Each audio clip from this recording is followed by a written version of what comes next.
안녕하세요. 시청자 여러분. 오늘 들려드릴 이야기는 바로 제 이야기입니다. 결혼 3년, 저희 집에 공짜로 얹혀 살던 시어머니가 막내 아들 신혼집으로 저희 집을 내놓으라고 하셨습니다. 저희 부부는 싸우는 대신 딱 한 가지 일을 했을 뿐인데 다음날 시어머니는 그 자리에 얼어붙고 말았습니다. 저는 현관문 앞에 서 있었습니다. 손에는 방금 열쇠 구멍에서 빼낸 열쇠가 들려 있었지만 두 발은 천근만근 무거워 차마 집 안으로 들어서고 싶지 않았습니다. 눈앞에 펼쳐진 120제곱미터, 약 36평의 고급 아파트, 한때는 저의 자부심이자 결혼 전 친정 부모님께서 평생 모은 돈으로 제게 선물해 주신 소중한 보금자리였습니다. 하지만 지금은 마치 전쟁터나 다름없었습니다.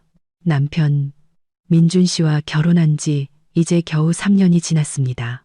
3년. 한 사람의 인생에서 그리 긴 시간은 아니지만 제 인내심을 바닥까지 긁어내기에는 충분한 시간이었습니다. 고급스러운 크림색 수입 가죽 소파 위에는 시어머니가 길게 누워 TV를 보고 계셨습니다.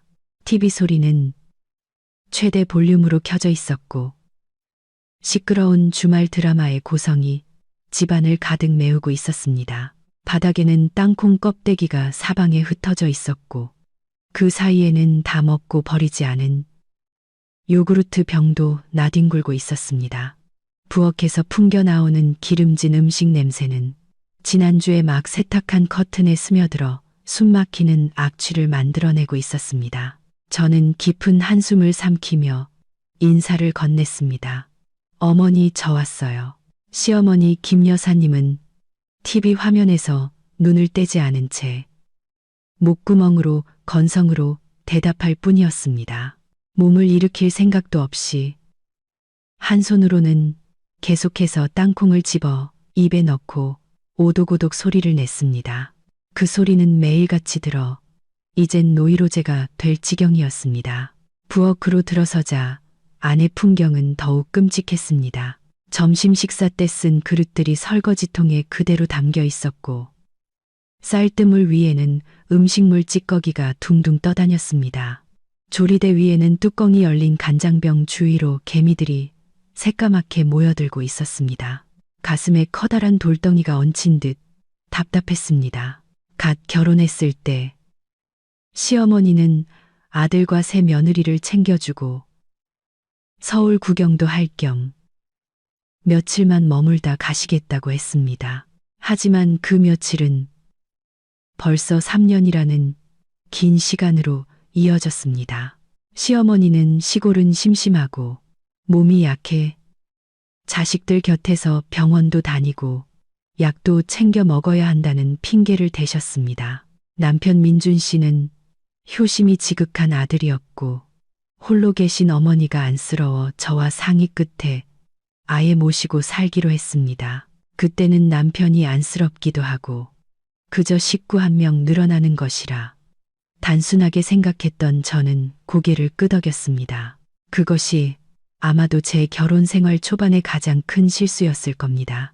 시어머니가 올라오신 날부터 집안의 모든 생활비는 저희 부부의 몫이었습니다. 연금이 나오셨지만 용돈으로 쓰기엔 충분한 액수였음에도 불구하고 단 한 번도 1,000원 한 장 꺼내 나물 한 단 사오신 적이 없었습니다. 전기세, 수도세, 아파트 관리비, 식비 등 모든 것이 저희 부부의 어깨를 짓눌렀습니다. 하지만 저는 그런 것을 계산하고 싶지 않았습니다. 자식으로서 부모를 봉양하는 것은 당연한 도리라고 생각했습니다. 하지만 제가 도저히 받아들일 수 없었던 것은 시어머니의 생활 태도였습니다. 시어머니는 저희 집에 살면서도 마치 자신이 여왕인 것처럼 행동하셨습니다. 청소, 요리, 빨래는 당연히 제 책임이라고 여기셨습니다. 저 역시 하루 8시간 직장에 다니고 심지어 야근으로 밤늦게 돌아오는 날도 많았는데 말입니다. 하루 종일 집에 계시면서도 빗자루 한 번 들지 않았고 밥솥에 밥 한 번 안 쳐주신 적이 없었습니다. 그저 TV를 보거나 시골 동네 아주머니들과 전화로 수다를 떨거나 며느리가 살림을 못하고 낭비가 심하다고 흉보는 것이 저는 편한 옷으로 갈아입고 소매를 걷어붙인 채 시어머니가 남긴 전쟁터를 치우기 시작했습니다. 설거지를 하는 동안 시어머니가 부엌 쪽으로 소리치는 소리가 들렸습니다. 서연아, 오늘 저녁은 뭐니? 좀 이따 우리 민석이 와서 저녁 먹는다고 하더라. 뭐 맛있는 것 좀 해서 몸보신 좀 시켜줘라. 요즘 통해가 마른 것 같아. 걱정이야.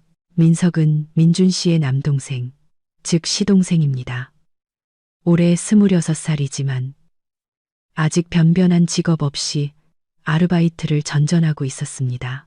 시어머니가 여기 올라와 계신 후로는 민석도 수시로 드나들며 빌부터 살았습니다.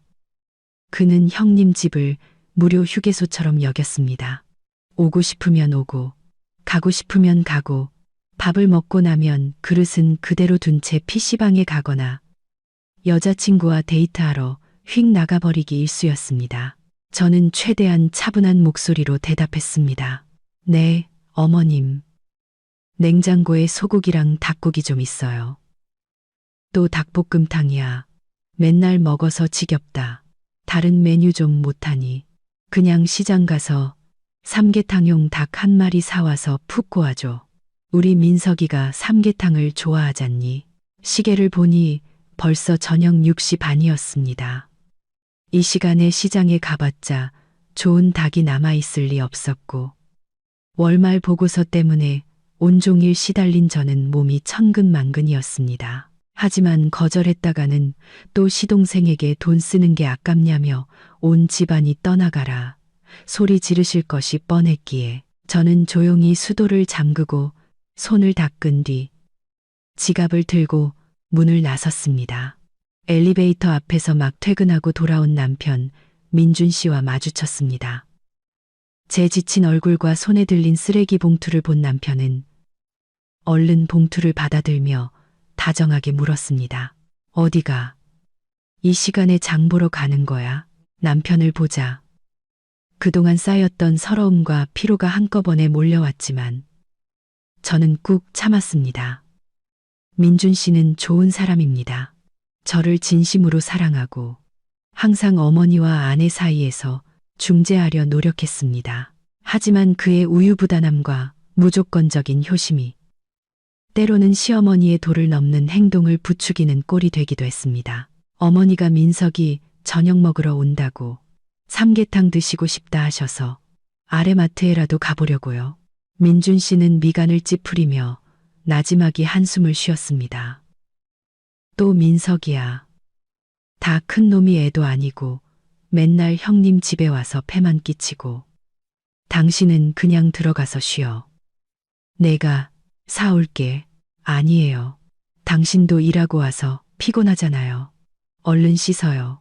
저 금방 다녀올게요. 저는 남편을 집으로 들여보내고 엘리베이터 버튼을 눌렀습니다. 마음속 깊은 곳에서 막연한 불안감이 피어올랐습니다. 오늘따라 유독 심한 시어머니의 요구와 시동생의 방문은 마치 지난 3년간 제가 힘겹게 지켜온 위태로운 평화를 깨뜨릴 거대한 파도가 밀려오고 있음을 예고하는 것 같았습니다. 이 집은 제 부모님의 피와 땀이 어린 곳이고 제가 행복한 가정을 꾸리고 싶었던 곳입니다. 하지만 지금 저는 제 집에서 이방인이 된 기분이었습니다. 저녁 식사는 적어도 제게는 어색한 분위기 속에서 진행되었습니다. 시어머니는 신이 나서 연신 노릇노릇 잘 익은 닭다리를 시동생 민석의 밥그릇 위에 올려주었습니다. 많이 먹어라, 아들아. 요즘 얼굴이 너무 안 좋아. 일도 좋지만 건강도 챙겨야지. 민석은 입안 가득 음식을 넣고 우물거리며 고개를 끄덕였습니다. 기름진 입으로 말했습니다. 네, 어머니. 요즘 회사에 프로젝트가 많아서 숨 돌릴 틈도 없어요. 저는 민석을 힐끗 쳐다보며 속으로 비웃었습니다. 그의 프로젝트란 아마도 밤새도록 하는 온라인 게임이나 백수 친구들과 어울려 다니며 허풍 떠는 것일 테지요. 이 시동생의 성격을 제가 모를 리 없었습니다. 옆에 앉은 민준 씨가 제게 닭가슴살 한 점을 집어주며 속삭였습니다. 당신도 좀 먹어. 보기만 하지 말고. 저는 남편에게 고맙다고 미소를 지었지만 입안의 밥알은 모래알처럼 느껴졌습니다. 이 저녁 식사가 단순히 가족 모임이 아니라는 불길한 예감이 들었습니다.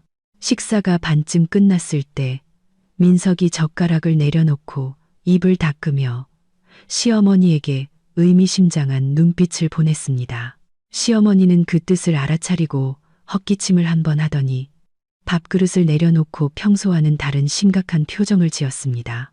너희들 다 먹었니? 할 얘기가 있다. 민준 씨와 저는 서로를 쳐다본 뒤 동시에 젓가락을 내려놓았습니다. 민준 씨가 공손하게 말했습니다. 네, 어머니, 무슨 일이신데요? 말씀하세요. 시어머니는 자세를 고쳐 앉고는 민준 씨를 똑바로 쳐다본 뒤 제게로 시선을 옮기며 또박또박 말했습니다. 사실은 말이다. 우리 민석이도 이제 장가갈 나이가 되지 않았니? 옆 동네 사는 가은이라는 아가씨랑 사귀고 있는데 그쪽 집안도 아주 번듯해. 둘이 서로 좋다고 하니 올해 안에 결혼시키려고 한다. 민준 씨가 고개를 끄덕였습니다. 그거 잘 됐네요. 축하한다, 민석아. 너도 이제 정신 차리고 일 열심히 해서 어른이 되어야지. 민석은 더이양양한 표정으로 희죽 웃었습니다. 하지만 시어머니의 말은 아직 끝나지 않았습니다. 그녀는 손을 들어 민준 씨의 말을 막았습니다. 그런데 문제가 하나 있다. 가은이네 집에서 예단도 많이 바라는 데다 결정적인 조건을 하나 내걸었어. 민석이 앞으로 된 집이 있어야만 딸을 주겠다고 하더구나. 딸 자식이 시집가서 월세방 전전하며 고생하는 꼴은 못 보겠다고 말이야. 저는 등골이 오싹해지는 것을 느꼈습니다. 그 조건은 민석에게는 불가능한 것이었습니다. 그의 변변찮은 수입으로는 제 한 몸 건사하기도 힘든데 하늘 높은 줄 모르고 치솟는 서울 집값을 어떻게 감당하겠습니까? 시어머니는 계속해서 말을 이었습니다. 말투는 부드러웠지만 그 안에는 강압적인 의도가 숨어 있었습니다. 내가 한 달 내내 고민해봤다. 시골집이야 팔아봤자 얼마 되지도 않고 너희 아버지 제사 모실 곳은 있어야 하지 않겠니? 그래서 말인데 너희 사는 이 집이 넓고 위치도 좋으니 신혼집으로 딱이겠더구나. 너희는 형이고 형수 아니냐. 경제적으로도 동생보다 훨씬 안정적이고 그러니 이 집을 민석이한테 넘겨서 장가 보내는 게 어떻겠니? 저는 너무 놀라 손에 들고 있던 숟가락을 국그릇에 떨어뜨리고 말았습니다. 쨍하는 소리가 정적을 갈랐습니다. 저는 제 귀를 의심했습니다. 지금 뭐라고 하시는 거지? 집을 넘겨주라고? 민준 씨 역시 저만큼이나 놀란 듯 했습니다. 그는 미간을 찌푸리며 되물었습니다. 어머니, 지금 무슨 말씀을 하시는 거예요? 집을 넘겨주라니요. 그럼 저희는 길바닥에 나앉으라는 말씀이세요? 시어머니는 손을 내저으며 마치 시장에서 나물값 흥정이라도 하는 듯 태연하게 말했습니다. 길바닥에 나앉기는 왜 나앉아? 너희는 돈도 있고 직장도 안정적이고 수입도 높잖니? 밖에 나가서 적당한 오피스텔 하나 얻어 살거나 대출 좀 받아서 더 작은 집 사면 되지. 동생은 이제 막 시작하는 단계고 처가의 체면도 세워야 하니 너희가 도와줘야지. 그때 민석이 끼어들었습니다. 그 뻔뻔한 말투는 믿기 어려울 정도였습니다. 맞아요. 형수님. 가은이네 집이 좀 까다로워요. 집 없으면 결혼 허락 안 해준대요. 저 불쌍히 여기신다 생각하고 이번 한 번만 도와주세요. 나중에 제가 돈 많이 벌어서 꼭 갚을게요. 머리끝까지 피가 솟구치는 기분이었습니다. 더 이상 침묵을 지킬 수 없었습니다. 저는 시어머니와 민석의 눈을 똑바로 쳐다보며 분노를 억누르느라 떨리는 목소리로 말했습니다. 어머님 민석 씨, 그건 안 될 말이에요. 이 집은 제 명의로 된 제 재산이에요. 결혼하기 전에 저희 부모님께서 사주신 집이라고요. 이건 저희 부모님의 평생 피땀이 어린 집인데 어떻게 그렇게 쉽게 넘겨주라는 말씀을 하세요? 시어머니의 얼굴이 순식간에 굳어졌습니다. 그녀는 손으로 식탁을 세게 내리치며 소리쳤습니다. 너 지금 뭐라고 했니? 네 재산, 네가 내 아들과 결혼해서 이 박씨 집안 사람이 된 이상 네 것도 다 박씨 집안의 것이다. 여자는 시집 오면 그 집안 귀신이 되는 법이야. 어디서 시어미한테 그런 계산적인 소리를 해. 형제는 수족과 같아서 어려울 때 서로 돕고 사는 거야. 동생이 어려우면 형이 도와주는 게 세상 이치라고. 이치라는 게 이렇게 대놓고 빼앗는 건 아니죠. 어머님, 제가 민석 씨 도와준 게 지난 세월 동안 얼마인데요. 학비부터 취직할 때까지 제가 한 번도 생색낸 적 없어요. 하지만 이 집은 제 마지막 자존심이에요. 등기부등본에도 제 이름만 올라 있어요. 법적으로도 명백히 제 고유재산이고 누구도 저한테 강요할 권리는 없어요. 민석은 제 격한 반응을 보고는 민준 씨를 부추기기 시작했습니다. 형수님 좀 봐. 말 한마디 했다고 법까지 들먹이면서 엄마랑 나를 협박하잖아. 형이 가장이면서 어떻게 형수님이 머리 꼭대기에서 저렇게 날뛰게 놔둬. 시어머니도 가세하며 울부짖기 시작했습니다. 아이고, 세상에, 세상에. 내가 무슨 복이 없어서 저렇게 사납고 독한 며느리를 들였을까. 피부치 정보다 집 한 채를 더 중하게 여기는 것 좀 봐. 아들아, 정신 차리고 내 마누라 좀 봐라. 저녁 식사는 한순간에 저를 비난하는 성토의 장으로 변했습니다. 저는 그 자리에 앉아 손가락 마디가 하얘지도록 식탁 모서리를 꽉 잡았습니다. 저는 이 싸움이 이제 막 시작되었음을 직감했습니다. 그리고 김서연은 제 보금자리를 지키기 위해 결코 물러서지 않을 것이라고 다짐했습니다. 거실의 공기는 무겁게 가라앉아 성냥불 하나만 던져도 모든 것이 폭발할 것 같았습니다. 시어머니의 흐느낌은 그치지 않았고 그 사이로 민석의 혀차는 소리와 원망 섞인 한숨 소리가 섞여들었습니다. 이제 모든 시선은 민준 씨에게로 향했습니다. 저는 불안한 마음으로 남편을 바라보았습니다. 민준 씨가 저를 사랑한다는 것을 알지만 그는 또한 어머니의 마음을 상하게 하는 것을 극도로 두려워하는 효자였습니다. 과거에도 그는 종종 좋은 게 좋은 거라며 제게 조금만 참으라고 권유한 적이 많았습니다. 하지만 이번은 달랐습니다. 이번에 치러야 할 대가는 약간의 자존심이나 돈 몇 푼이 아니었습니다. 우리의 전 재산이자 몸을 누일 보금자리였습니다. 만약 민준 씨가 흔들린다면, 만약 그가 어머니와 남동생의 편에 선다면 저는 이 무너지는 상황을 어떻게 감당해야 할지 알 수 없었습니다. 민준 씨는 깊은 숨을 들이쉬었습니다. 그의 얼굴은 굳어졌고 눈빛에는 단호함이 서려 있었습니다.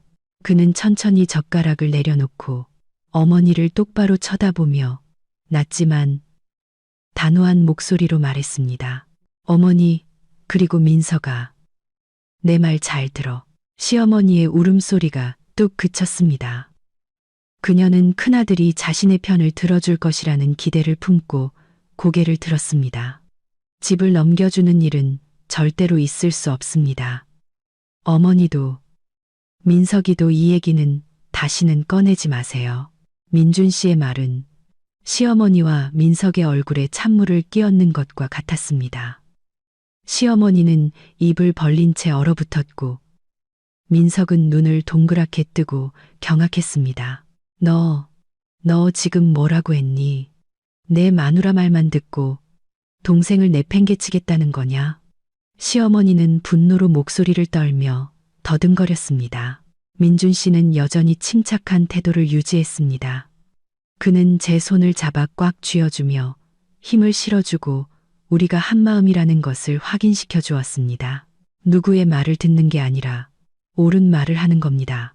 서연이가 말했듯이 이 집은 아내의 혼전 고유 재산입니다. 장인, 장모님께서 평생 고생해서 딸에게 사주신 누구에게도 의지하지 않고 살 수 있도록 마련해 주신 안식처예요. 법적으로 제가 결정할 권리가 없고 어머니와 민석이는 더더욱 없습니다. 그리고 인정으로 따져봐도 저희는 여기서 안정적으로 잘 살고 있습니다. 일과 생활 모두 이곳과 연결되어 있어요. 그런데 민석이 결혼시킨다고 저희더러 나가서 월세 살아라뇨. 어머니, 이게 합리적이라고 생각하십니까? 민석이 벌떡 일어나며 얼굴이 새빨개졌습니다. 하지만 형은 장남이고 나보다 형편이 낫잖아. 내가 지금 집이 없어서 결혼을 못하게 생겼는데 형이 평생 나 총각으로 늙어 죽는 꼴 보고 싶어. 민준 씨는 동생을 돌아보았습니다. 그의 날카로운 눈빛에 민석은 저도 모르게 한 걸음 뒤로 물러섰습니다. 민석아, 너 이제 26살이야. 내가 네 나이 때는 혼자 힘으로 돈 벌고 내 생활 꾸리고 심지어 시골에 돈 보내서 네 학비까지 댔다. 결혼하고 싶으면 네 힘으로 네 아내와 자식을 책임질 수 있어야 해. 처가에서 집을 요구하는데 네가 그걸 감당할 수 없다면 방법은 둘 중 하나야. 네가 노력해서 집을 사거나 아니면 네 형편에 맞는 다른 사람을 찾아야지. 형님 집 뺏어서 남들한테 허세 부리는 게 아니라고. 그깟 헛된 체면이 밥 먹여주지 않아. 네가 감히 네 동생을 가르치려 들어. 시어머니가 소리쳤습니다. 그녀는 벌떡 일어나 민준 씨의 얼굴을 손가락으로 가리켰습니다. 내가 너를 낳고 키운 게 이제 와서 내 마누라랑 한패가 돼서 내 어미랑 동생을 핍박하라고 그런 줄 알아? 저 집이 비록 제 명의로 되어 있지만 네가 남편인데 내게도 권리가 있어. 네가 동생한테 명의 이전 서류에 도장 찍으라고 하면 제가 감히 안 찍겠어. 어머니, 민준 씨가 버럭 소리쳤습니다. 저는 그가 어머니에게 그렇게 큰 소리를 내는 것을 처음 보았습니다. 제발 그런 비합리적이고 강압적인 생각 좀 그만하세요. 시대가 어느 때인데 아직도 그런 구시대적인 생각을 하고 계세요. 서연이는 제 아내고 저는 아내를 존중하고 아내의 재산을 보호할 겁니다. 마지막으로 한 번 더 말씀드립니다. 이 집은 서연이의 것이고 우리 부부의 집입니다. 절대로 양보하는 일은 없을 겁니다. 빌려주는 것도 아예 주는 것도 안 됩니다. 말을 마친 민준 씨는 제 손을 끌어일으켰습니다. 우리 식사 다 했어요. 어머니랑 민석이는 편하게 드세요. 서연아, 방으로 들어가자. 우리는 침실로 들어가 문을 닫았습니다. 등 뒤로 시어머니의 처절한 울부짖음과 저주 섞인 고함이 울려 퍼졌습니다. 저는 문에 등을 기댄 채 다리에 힘이 풀려 주저앉았고 벅차오르는 감정에 눈물이 터져 나왔습니다. 민준 씨는 저를 꼭 안아주며 머리를 쓰다듬었습니다. 그의 목소리는 미안함으로 가득 차 있었습니다. 미안해. 당신 혼자 너무 많은 걸 감당하게 했어. 난 그냥 어머니 모시고 살면 좋을 줄 알았는데 어머니 생각이 이렇게까지 삐뚤어져 있을 줄은 몰랐어. 저는 그의 가슴에 얼굴을 묻고 흐느꼈습니다. 고마워요. 당신이 혹시라도 마음 약해질까봐 얼마나 무서웠는지 몰라요. 바보야. 내가 당신 남편인데 당연히 당신을 지켜야지. 뭐가 옳고 그른지 나도 알아. 이번 일은 어머니랑 민석이가 정말 너무했어. 하지만 마음의 준비는 해둬. 어머니는 여기서 멈추지 않으실 거야. 내가 어머니 성격 잘 알잖아. 목적을 위해서라면 무슨 짓이든 하실 분이야. 우리 단단히 마음먹어야 해. 그날 밤 우리 부부는 침대에 누워 앞으로 일어날 수 있는 모든 상황에 대해 이야기했습니다. 민준 씨는 제게 집문서와 통장 등 중요한 서류는 모두 금고에 넣고 비밀번호를 바로 바꾸라고 했습니다. 그는 또한 외출하거나 일할 때 항상 조심하라고 당부했습니다. 우리는 일을 크게 벌여 마지막 남은 전까지 끊고 싶지는 않았지만 동시에 절대로 허점을 보여서도 안 된다는 것을 알고 있었습니다. 민준 씨의 예상대로 그날 밤 이후 집안의 평화는 완전히 사라졌습니다. 다음 날 아침, 제가 출근 준비를 위해 침실 문을 열자마자 거실에서는 가슴 아픈 장면이 연출되고 있었습니다. 시어머니가 현관문으로 나가는 길목에 길게 드러누워 있었습니다. 머리는 산발이었고 옷차림은 흐트러져 있었습니다. 제가 나오자 그녀는 흐느끼기 시작하더니 이내 온 집안이 떠나가라 통곡하기 시작했습니다. 아이고, 하늘도 무심하시지. 내 팔자가 왜 이리 기구한가. 아들 다 키워놨더니 이제 늙은 어미를 길바닥으로 내쫓으려 하네. 마누라 말만 듣고 늙은 어미와 친동생을 내치다니. 이 불효자식아. 그녀의 울음소리는 너무 커서 아마 아파트 같은 층 사람들은 모두 들었을 겁니다. 저는 당황해서 그녀를 부축하려 했지만 시어머니는 제 손을 뿌리치며 증오의 찬눈으로 저를 쏘아보았습니다. 저리 치워, 이 악독한 것. 내 아들한테 무슨 요사스러운 짓을 했기에 애가 부모도 몰라보게 변했어. 방에서 뛰쳐나온 민준 씨는 그 광경을 보고 얼굴을 찌푸리며 지친 목소리로 말했습니다. 어머니, 지금 뭐 하시는 거예요? 일어나세요. 바닥 차가워서 감기 드시겠어요? 내가 차라리 죽어버려야 너희들 속이 시원하겠지. 내가 죽어야 너희가 이 집 차지하고 잘 먹고 잘 살 거 아니냐. 그녀는 울부짖으며 맨바닥을 손으로 쾅쾅 내리쳤습니다. 그때 초인종이 울렸습니다. 아마도 소란스러운 소리를 들은 이웃이 무슨 일인지 보러 온 모양이었습니다. 현관문 렌즈를 통해 보니 아파트 반장님과 옆집 홍씨 아주머니가 걱정스러운 표정으로 서 있었습니다. 저는 문을 열고 최대한 침착한 표정을 지으려 애썼습니다. 안녕하세요, 반장님, 홍씨 아주머니. 반장님은 안을 들여다보며 드러누워 떼를 쓰고 있는 시어머니를 보고는 난처한 표정으로 물었습니다. 댁에 무슨 일 있어요? 할머니 우시는 소리가 너무 커서 걱정돼서 와봤어요.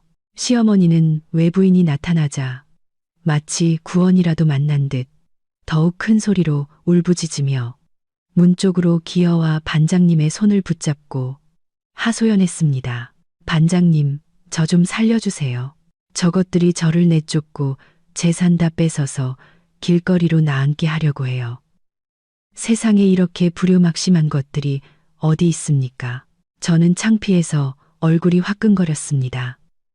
그녀는 이웃들 앞에서 저희 부부의 명예를 실추시키려 하고 있었습니다. 민준 씨가 급히 다가와 어머니를 부축하며 반장님께 말했습니다. 반장님, 죄송합니다. 저희 어머니가 연세가 드셔서 좀 변덕스러우셔서요. 자식들한테 서운한 게 있으셔서 그러시는 거니 너무 신경 쓰지 마세요. 내쫓는다니요. 말도 안 됩니다. 상황 파악이 빠른 옆집 홍씨. 아주머니는 시어머니의 성격을 익히 알고 있었기에 저에게 윙크를 한 번 하더니 거들었습니다. 아이고, 어머님, 또 자식들한테 뭐 해달라고 하셨는데 바로 안 해줘서 그러시는 거죠. 어머님, 그만하시고 방에 들어가서 쉬세요. 애들 출근해야 하는데 이렇게 하시면 어떡해요. 하지만 시어머니는 쉽게 포기할 분이 아니었습니다. 그녀는 아침 내내 자신의 연극을 계속했습니다. 식사도 거부한 채 소파에 웅크리고 앉아 끙끙 앓는 소리를 냈습니다. 제가 출근하려고 나서자 등 뒤에 대고 소리쳤습니다. 그래. 가라, 가. 가서 돈이나 벌고 내 재산이나 잘 지켜라. 나는 집에서 굶어 죽고 목말라 죽을 테니 그때 가서 후회해도 소용없을 줄 알아라. 그날 하루 종일 사무실에 앉아 있었지만 일에 집중할 수가 없었습니다. 드러누워 때를 쓰던 시어머니의 모습, 이웃들의 호기심 어린 눈초리가 머릿속을 떠나지 않았습니다.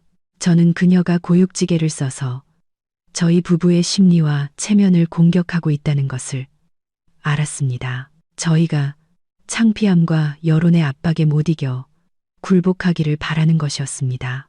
그날 오후 저는 평소보다 일찍 퇴근하기로 했습니다. 집에 도착하자마자 안에서 들려오는 시끄러운 웃음소리가 들렸습니다. 아침의 살벌한 분위기와는 전혀 딴판이었습니다. 저는 조용히 문을 열고 들어섰고 눈앞에 펼쳐진 광경에 할 말을 잃었습니다. 식탁 위에는 과자, 과일, 음료수 등 간식거리가 잔뜩 차려져 있었습니다. 시어머니는 망고를 깎으며 환한 표정을 짓고 있었습니다. 아침에 굶어 죽겠다던 사람의 모습은 온데간데 없었습니다. 그녀 맞은편에는 민석과 짙은 화장을 한 낯선 여자가 앉아 있었습니다. 그 여자는 다리를 꼬고 앉아 망고를 우적우적 씹고 있었습니다. 제가 들어서자 웃음소리가 뚝 그쳤습니다. 시어머니는 잠시 당황했지만 이내 차가운 표정을 되찾고는 턱짓으로 그 여자를 가리켰습니다. 왔니? 이쪽은 가은이라고. 우리 민석이 여자친구다. 오늘 인사차 집에 놀러 왔어. 가은이라는 여자는 저를 위아래로 훑어보더니 일어서서 인사할 생각도 없이 퉁명스럽게 한마디 던졌습니다. 안녕하세요. 저는 화를 억누르며 고개를 끄덕여 답하고는 곧장 방으로 들어가 옷을 갈아입었습니다. 머릿속에 한 가지 생각이 스쳤습니다. 적이 드디어 모습을 드러냈구나. 가은의 등장은 단순한 인사가 아니었습니다. 그것은 뻔뻔한 사전 답사였습니다. 옷을 갈아입고 물을 마시기 위해 거실로 나오자 가은은 어느새 일어나 거실을 돌아다니며 제가 공들여 고른 가구들을 손가락으로 가리키고 있었습니다. 오빠, 이 장롱 색깔이 좀 칙칙하다. 나중에 우리 여기 들어오면 화이트 톤으로 싹 바꾸자. 그래야 집이 환해 보이지. 가은은 마치 이 집의 안주인이라도 된 듯한 말투로 말했습니다. 민석은 그녀의 뒤를 따르며 고개를 끄덕였습니다. 응. 자기가 좋아하는 색으로 다 바꿔. 오빠가 다 해줄게. 저는 물컵을 탁 소리가 나게 내려놓았습니다. 그 소리에 세 사람은 깜짝 놀라 저를 돌아보았습니다. 저는 가은을 차갑게 쳐다보며 말했습니다. 미안하지만 뭔가 오해가 있는 것 같네요. 이 집은 민석 씨 집이 아니고 인테리어를 바꿀 계획도 전혀 없어요. 저 장롱은 제가 아주 아끼는 거라 계속 저 자리에 있을 거고요. 가은은 눈을 동그랗게 뜨고 저를 보더니 이내 토라진 표정으로 민석을 쳐다보았습니다. 오빠, 어머님이 우리 결혼하면 이 집 주신다고 했다며. 근데 왜 형수님은 저렇게 말해? 시어머니가 급히 끼어들었습니다. 저를 불만스럽게 쏘아본 뒤 가은을 달래기 시작했습니다. 얘야, 제 말 신경 쓰지 마라. 내가 결정하면 되는 거야. 이 집이 민준이 집인데 민준이는 내 아들이잖니. 내가 하라는 대로 해야지. 너는 편하게 둘러보고 고치고 싶은 곳 있으면 나한테 말해라. 저는 제 귀를 믿을 수 없었습니다. 시어머니와 민석의 뻔뻔함은 극에 달했습니다. 그들은 자신들의 것도 아닌 것을 마치 자기 것인 양 남에게 약속하고 있었습니다. 어머님, 저랑 민준 씨가 어젯밤에 분명히 말씀드렸잖아요. 집 넘겨주는 일은 없다고요. 가은 씨한테 헛된 희망 주셔서 남의 인생 망치지 마세요. 그 말을 들은 가은은 얼굴을 찌푸리며 민석에게 투덜거렸습니다. 이게 어떻게 된 거야? 오빠가 집 문제 해결할 수 있다고 했잖아. 근데 형이랑 형수님이 반대하는 거였어. 그럼 결혼은 어떻게 해? 우리 엄마 아빠가 분명히 말했어. 자기 집 없으면 우리 딸 데려갈 생각도 하지 말라고. 민석은 당황해서 가은의 손을 잡았습니다. 아, 자기야. 진정해. 형수님이 농담하는 거야. 형이랑 형수님, 나 엄청 아끼셔. 분명히 도와주실 거야. 나만 믿어. 그러고는 저를 돌아보았습니다. 그의 눈빛은 애원에서 증오로 바뀌어 있었습니다. 형수님, 너무 심한 거 아니에요? 이렇게 우리 사이를 갈라놓으려 하다니 정말 악독하시네요. 형수님은 좋은 집에서 편하게 사니까 동생이 어떻게 되든 상관없다는 거예요? 그깟 집 하나 동생한테 양보하는 게 그렇게 아까워요? 저는 씁쓸하게 웃었습니다. 양보할 가치가 있는 사람한테는 아깝지 않지, 민석 씨. 하지만 나는 평생 당신이랑 당신 아내까지 부양할 의무는 없어. 결혼하고 싶으면 네 힘으로 내 발로 일어서야지. 가은이 제가 들을 수 있을 만큼의 소리로 비아냥거렸습니다. 무슨 대단한 집이라고. 가족끼리 너무 계산적이네. 저런 사람이랑 같이 살면 피곤하겠다.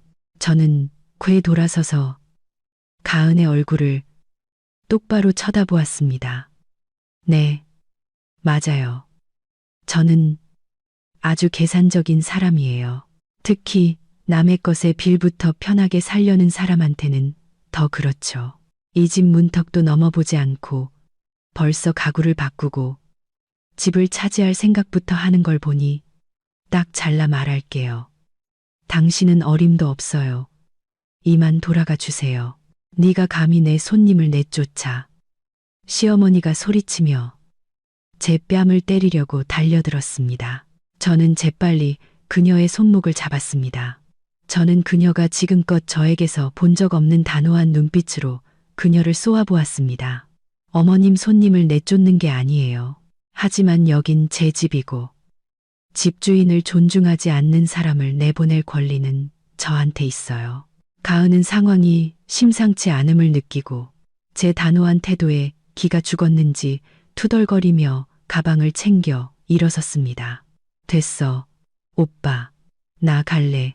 이 집 너무 복잡해서 엮이고 싶지 않아. 오빠가 알아서 가족들 설득해. 집 등기 이전 다 끝나면 그때 다시 얘기해. 말을 마친 그녀는 누구에게도 인사하지 않고 휙 돌아서 나가버렸습니다. 민석은 허둥지둥 그녀를 따라 나갔고 시어머니는 분노로 얼굴이 시뻘개진 채 그 자리에 서 있었습니다. 그녀는 떨리는 손으로 저를 가리켰습니다. 잘했다, 잘했어. 내가 감히 네 시동생 혼사를 망쳐. 내가 가만두지 않을 거야. 저는 그들의 뒷모습을 보며 속으로 생각했습니다. 가만두지 않겠다고요. 좋아요. 어머님이 뭘 하실 수 있는지 저도 한번 기다려보죠. 가은과의 사건 이후 시어머니는 전략을 바꾸셨습니다. 더 이상 소리를 지르거나 드러누워 떼를 쓰지 않으셨습니다. 대신 무서운 침묵을 지키셨습니다. 하루 종일 뚱한 표정으로 제게 말 한마디 걸지 않으셨습니다. 저를 보는 눈빛에는 항상 계산적인 저기가 서려 있었습니다. 그 침묵은 차라리 욕설보다 더 저를 불안하게 만들었습니다. 이틀 후 오전에 갑작스러운 회의가 잡혀 오후에 일찍 퇴근하게 되었습니다. 저는 마트에 들러 맛있는 음식을 사서 저녁 식사를 푸짐하게 차릴 생각이었습니다. 긴장된 집안 분위기를 좀 풀어보고 싶었습니다. 어쨌든 냉전이 길어져서 좋을 건 없으니까요. 집에 도착하니 현관문이 살짝 열려 있었습니다. 안에서는 무언가 쿵쾅거리는 소리와 테이프 뜯는 소리가 들렸습니다. 불길한 예감이 들어 저는 소리를 내지 않고 조심스럽게 문을 열고 안으로 들어갔습니다. 눈앞에 펼쳐진 광경에 피가 거꾸로 솟는 것 같았습니다. 제가 출근하기 전 분명히 잠갔던 저희 부부의 침실 문이 자물쇠 부분이 뜯겨나간 채 활짝 열려 있었습니다. 안에서는 시어머니와 민석이 분주하게 움직이고 있었습니다. 민석은 제 드레스와 정장들을 낡은 종이 상자에 마구 쑤셔 넣고 있었습니다. 엄마, 이거 버려? 아니면 누구 줘? 민석이 제가 아끼는 파티 드레스를 들어보이며 물었습니다. 다 상자에 쳐넣어. 깨끗하게 치워야지. 침대 위치도 다시 잡고. 가은이가 서연이 냄새나는 거 싫어할지도 몰라. 이 방은 완전히 새로 뜯어고쳐야 복이 들어오지. 시어머니는 제 화장대 위 화장품들을 닥치는 대로 쓸어 담으며 명령했습니다. 형 옷은 어떻게 해, 엄마? 민준이 옷은 한쪽에 잘 개어놔. 나중에 걔네 월세방으로 가져가면 되니까. 그리고 제 마누라 액세서리랑 가방 같은 건 내가 보고 팔만한 건 팔아서 결혼 자금에 보태라. 저는 방문 앞에 선 채로 얼어붙었습니다. 제 사생활과 자존심이 가장 잔인한 방식으로 짓밟히고 있었습니다. 그들은 단지 집을 빼앗는 것을 넘어 이곳에서 제 모든 흔적을 지워버리려 하고 있었습니다. 심지어 제 물건을 팔아치울 생각까지 하다니. 이것은 가족의 행동이 아니었습니다. 강도의 소행이었습니다. 제 마지막 인내심의 끈이 툭 하고 끊어졌습니다. 저는 예전처럼 소리치거나 달려들지 않았습니다. 대신 몇 걸음 뒤로 물러나 휴대폰을 꺼내 동영상 녹화 버튼을 눌렀습니다. 증거가 필요했습니다. 그들의 말과 행동은 나중에 발뺌하지 못하도록 반드시 기록되어야 했습니다. 저는 어질러진 옷가지들, 제 물건을 상자에 쑤셔 넣는 민석, 제가 보석을 보관하는 서랍을 뒤지는 시어머니의 얼굴을 뚜렷하게 촬영했습니다. 충분히 촬영했다고 생각한 뒤 저는 깊은 숨을 들이쉬고 방으로 걸어 들어가 얼음장같이 차가운 목소리로 말했습니다. 두 분, 지금 무슨 짓 하고 계시는 거예요? 민석은 깜짝 놀라 손에 들고 있던 제 핸드백을 바닥에 떨어뜨렸습니다. 시어머니는 쟁 돌아보았고 얼굴에 잠시 당황한 기색이 스쳤지만 이내 뻔뻔하게 고개를 쳐들었습니다. 집 정리하고 있다. 웬일로 일찍 왔니? 집 정리요. 저는 비웃으며 바닥에 구겨진 옷더미를 가리켰습니다. 어머니는 남의 방을 함부로 뒤지고 제 물건을 쓰레기 상자에 던져 넣는 걸 집 정리라고 부르시나요? 누가 어머니랑 민석 씨한테 허락도 없이 저희 부부 침실에 들어오라고 했죠. 내가 어미인데 내게도 권리가 있어. 이 집에서 내가 들어가고 싶은 방은 어디든 들어갈 수 있어. 내 물건 치워서 민석이 결혼할 방 준비해 주는 거야. 네가 알아서 안 치우니까 내가 대신 치워주는 건데 뭐가 불만이야? 맞아요, 형수님. 민석이 상자를 발로 툭 차며 거들었습니다. 하루라도 빨리 치워주시는 게 좋은 거예요. 곧 가은이가 방 보러 올 텐데 이렇게 지저분하게 두면 비웃을 거라고요. 저는 그 모자를 보며 역겨움을 느꼈습니다. 이런 사람들에게 이성과 도덕은 무의미했습니다. 좋아요. 어머니한테 권리가 있다고요? 저는 휴대폰을 들어보였습니다. 방금 어머니와 민석 씨가 한 모든 행동, 제가 전부 다 녹화했어요. 이건 명백한 주거 침입이고 타인의 재산을 훼손하는 불법 행위예요. 시어머니의 얼굴이 하얗게 질리더니 제게 달려들어 휴대폰을 빼앗으려 했습니다. 네가 감히 날 찍어? 이 버르장머리 없는 것. 휴대폰 내놔. 저는 재빨리 뒤로 물러나 휴대폰을 등 뒤로 숨기며 또렷하게 선언했습니다. 제 몸에 손대지 마세요.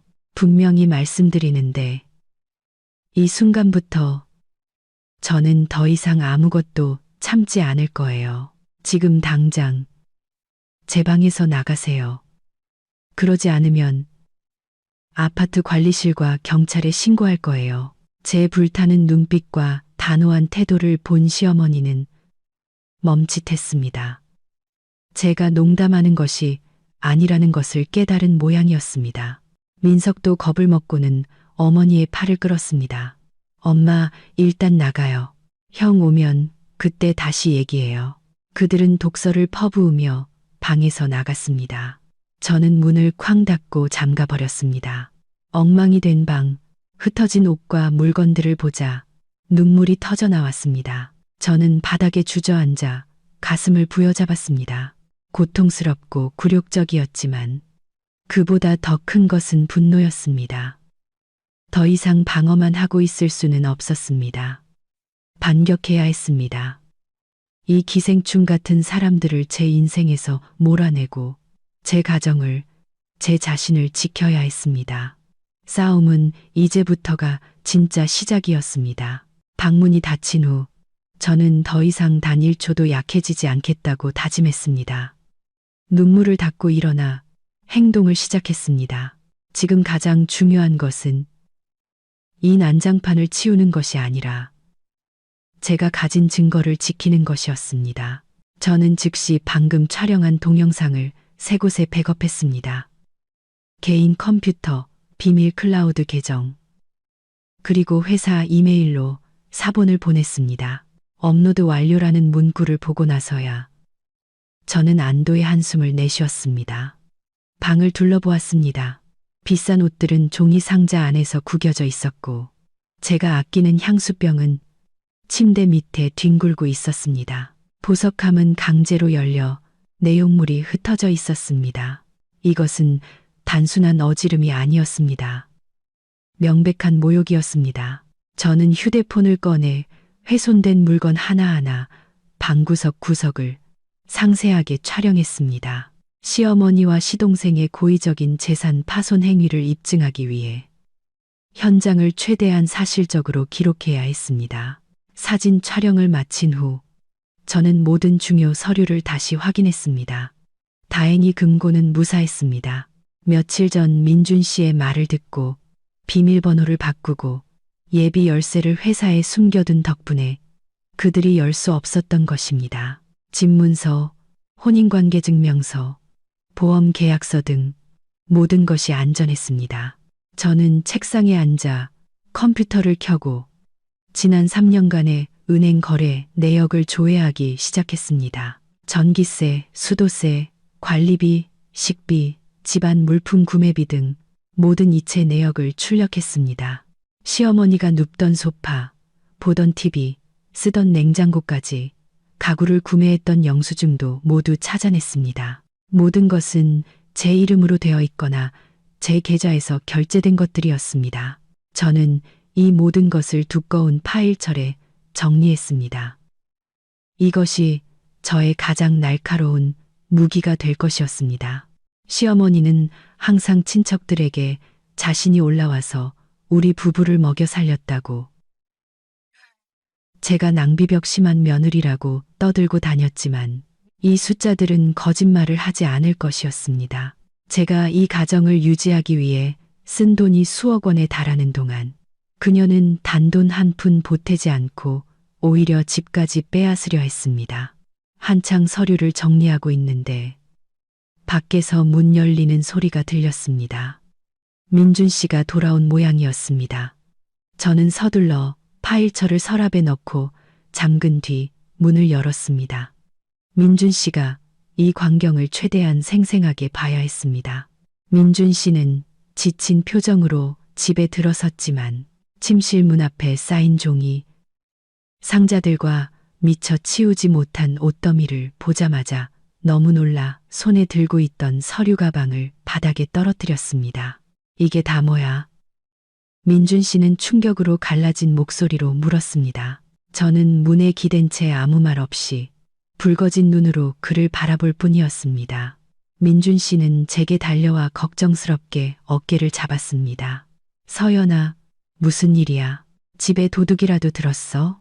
도둑 아니에요. 우리 가족이 한 짓이에요.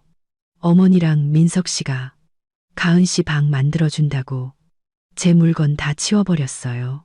민준 씨는 꼼 돌아서서 어머니와 남동생을 노려보았습니다.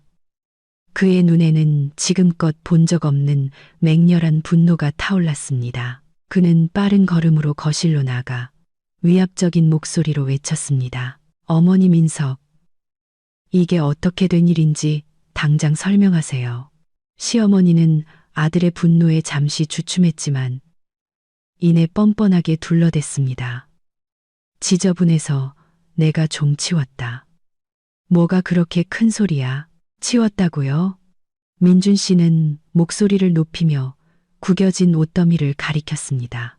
어머니는 제 아내 옷을 쓰레기 상자에 쳐넣는 걸 치운다고 하세요. 누가 어머니한테 함부로 저희 방에 들어오라고 허락했습니까? 제가 몇 번이나 말씀드렸어요. 침실은 사적인 공간이니 절대 함부로 들어오지 마시라고요. 민석이 어머니를 변호하며 나섰습니다. 형, 진정해. 엄마도 다 형 잘 되라고 그러신 거야. 형수님이랑 둘이 살기엔 너무 넓어서 낭비잖아. 내가 곧 결혼하는데 동생한테 좀 양보하는 게 뭐 어때서 그래. 닥쳐. 민준 씨의 고함에 민석은 깜짝 놀라 소파에 주저앉았습니다. 너는 입 다물고 있어. 팔다리 멀쩡하고 나이도 먹을 만큼 먹은 놈이 제 앞가림도 못하고 엄마랑 한패가 돼서 형수님 집이나 뺏으려고 해.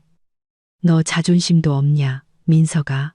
민준 씨는 어머니를 돌아보았습니다. 그의 목소리는 깊은 실망감으로 떨리고 있었습니다. 어머니, 정말 어머니가 이런 일을 하셨다는 게 믿기지가 않아요. 서연이는 제 아내고 어머니 며느리예요. 아내가 뭘 그렇게 잘못했다고 이렇게까지 대하세요?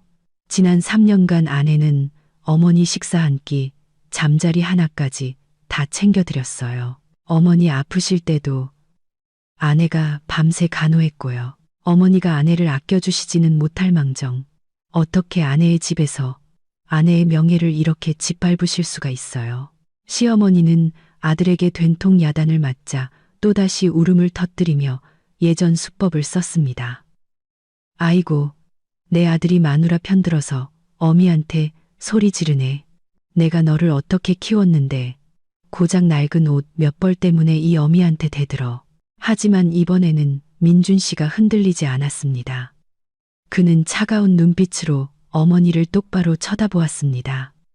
그만 우세요, 어머니. 이제 어머니 눈물은 저한테 통하지 않아요. 분명히 말씀드리는데 제가 봐드리는 건 이번이 마지막이에요. 만약 어머니랑 민석이가 또다시 이 집 물건에 손을 대거나 서연이를 한 번만 더 힘들게 하면 그때는 저 불효자식 되는 거 원망하지 마세요. 당장 어머니를 시골로 내려보낼 겁니다. 말을 마친 민준 씨는 등 뒤에서 울부짖는 어머니를 내버려 두고 돌아섰습니다. 그는 방으로 들어와 저를 부드럽게 안아주었습니다. 미안해. 내가 너무 늦게 왔어. 저는 그의 어깨에 얼굴을 묻었습니다. 남편의 가슴이 떨리는 것이 느껴졌습니다. 민준 씨도 마음이 아플 것이라는 걸 압니다. 친어머니에게 큰 소리를 내는 것은 어떤 자식도 원치 않는 일일 겁니다. 하지만 그는 제 편에 서서 옳은 것을 지키기로 선택했습니다. 그것만으로도 저는 큰 위안을 얻었습니다. 우리 부부는 함께 방을 정리했습니다. 민준 씨는 조심스럽게 옷 하나하나를 옷걸이에 걸고 흩어진 장신구들을 보석함에 담아주었습니다. 침묵이 공간을 감쌌지만 그 침묵 속에서 저는 우리 두 사람의 굳은 결심과 한마음을 느낄 수 있었습니다. 이 싸움이 앞으로 더욱 힘겨워질 것이라는 것을 우리는 알고 있었습니다. 격렬한 다툼 이후 시어머니의 태도는 완전히 바뀌었습니다. 더 이상 노골적으로 집을 요구하거나 물건을 뒤지지 않으셨습니다. 대신 더 교활한 전략으로 전환하셨습니다. 바로 은밀한 파괴와 정신적 학대였습니다. 다음 날 아침, 제가 아침 식사를 준비하러 부엌에 갔을 때 새로 산 고급 전기밥솥이 찌그러져 있는 것을 발견했습니다. 내 솥은 마치 누군가 쇠숟가락으로 박박 긁어놓은 것처럼 흠집투성이었습니다. 그 옆에는 식용유 병이 쓰러져 기름이 조리대와 바닥으로 흥건하게 흘러내려 개미떼가 몰려들고 있었습니다. 저는 한숨을 삼키며 조용히 치웠습니다. 범인이 누구인지 뻔히 알았지만 아침부터 소란을 피우고 싶지 않았습니다. 하지만 사건은 거기서 끝나지 않았습니다. 오후에 퇴근하고 돌아오니 세탁기에서 굉음과 함께 격렬한 진동이 울리고 있었습니다. 급히 달려가 전원을 끄고 안을 확인하니 옷가지들 사이에 진흙투성이인 민석의 운동화 한 켤레가 들어 있었습니다. 무거운 운동화가 세탁통 안에서 뒹굴며 쾅쾅 부딪히고 있었고 저와 민준 씨의 흰 옷들은 흙탕물에 얼룩덜룩하게 물들어 있었습니다. 저는 망가진 옷가지를 들고 거실로 나가 시어머니 앞 테이블에 내려놓았습니다. 어머니, 왜 진흙 묻은 신발을 흰 빨래랑 같이 돌리셨어요? 이렇게 하면 옷 다 망가지는 거 모르세요? 시어머니는 해바라기 씨를 까먹으며 TV에서 눈도 떼지 않은 채 태연하게 말했습니다. 어이구, 내가 늙어서 눈이 침침해서 그랬다. 뭐가 있는지도 모르고 그냥 손에 잡히는 대로 넣어서 돌렸지. 옷 몇 벌 가지고 시어미한테 따박따박 따지는 거냐? 눈이 침침하신 분이 어떻게 섬세 의류 코스로 돌아가고 있는 세탁기에 정확히 신발을 던져 넣으실 수 있죠? 제가 맞받아쳤습니다. 너 지금 그게 무슨 뜻이야? 내가 일부러 그랬다는 거냐? 이 늙은이가 힘겹게 너희 집안일 좀 도와주려고 한 게 그렇게 잘못이야? 고마운 줄도 모르고 잔소리나 해대니 내일부터는 손 하나 까딱 안 할란다. 너희끼리 알아서 해먹어라. 그날부터 시어머니는 정말로 파업을 선언하셨습니다. 아주 사소한 일조차 손대지 않으셨습니다. 식사가 끝나면 그릇은 식탁 위에 그대로 두셨고 갈아입은 옷은 욕실 바닥에 아무렇게나 던져두셨습니다. 심지어 집안의 모든 전기 제품을 일부러 켜놓고 방치하셨습니다. 덥지도 않은데 거실 에어컨은 하루 종일 16도로 켜져 있었고 TV는 잠자리에 드신 후에도 아침까지 시끄럽게 켜져 있었습니다. 민석도 어머니와 한패가 되었습니다. 그는 수시로 친구들을 집으로 데려와 술판을 벌였고 맥주 캔과 과자 봉지를 온 집안에 널어놓았습니다. 담배 연기로 집안을 자욱하게 만들어 늘 악취가 진동했습니다. 제가 한마디 할 때마다 그는 비웃으며 말했습니다. 형수님, 너무 깐깐하시네. 친구들 와서 집안 분위기도 좀 살고 좋잖아요. 이거요? 제가 좀 이따 치울게요. 하지만 그의 좀 이따는 결코 오지 않았습니다. 결국 치우는 사람은 저나 민준 씨였습니다. 저는 그들이 일부러 저를 자극해서 제가 미쳐버리거나 지쳐서 그들의 요구를 들어주기를 바란다는 것을 알았습니다. 하지만 그들은 저를 잘못 봤습니다. 억압받을수록 저는 더 강해졌습니다. 저는 여전히 출근했고 집안일을 돌봤습니다. 하지만 동시에 그들의 모든 파괴 행위를 조용히 기록했습니다. 거실과 부엌에 몰래카메라를 추가로 설치했습니다.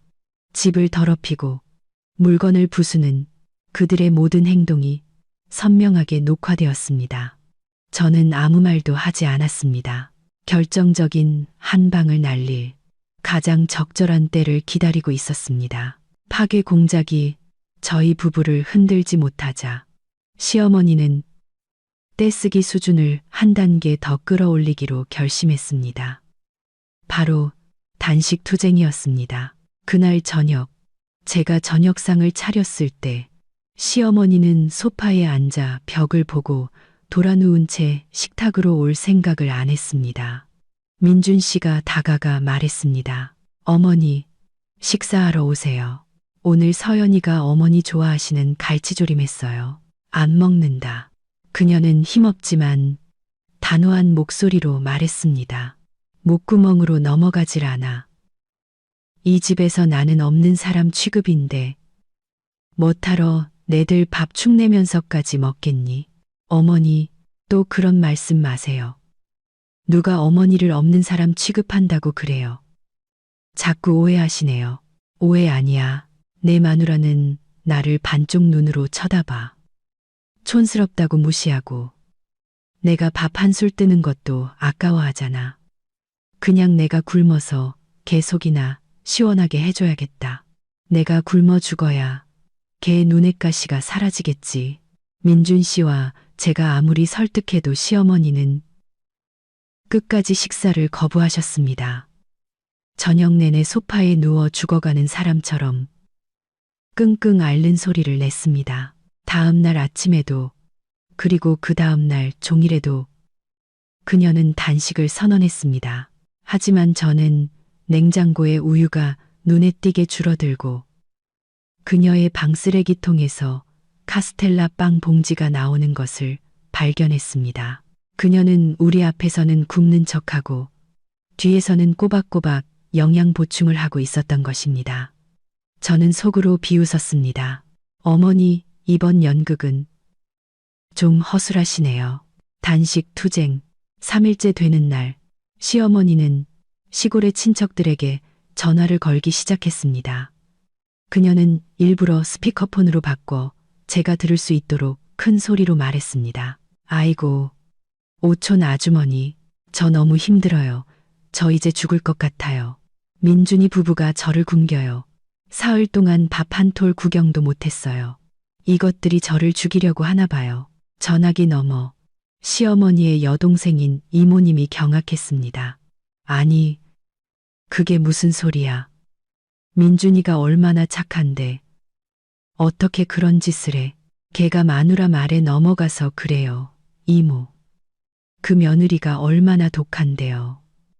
저를 온갖 방법으로 괴롭히더니 이제는 저를 길거리로 내쫓고 재산 다 뺏으려고 해요. 이모가 다른 친척들한테도 알려서 저 좀 구하러 와달라고 해주세요.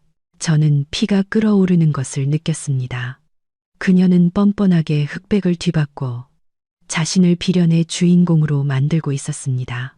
지금 당장 행동하지 않으면 저희 부부의 명예가 온 집안에 먹칠될 것이 뻔했습니다. 저는 거실로 나가 전화기를 붙들고 울부짖는 그녀를 똑바로 쳐다보았습니다.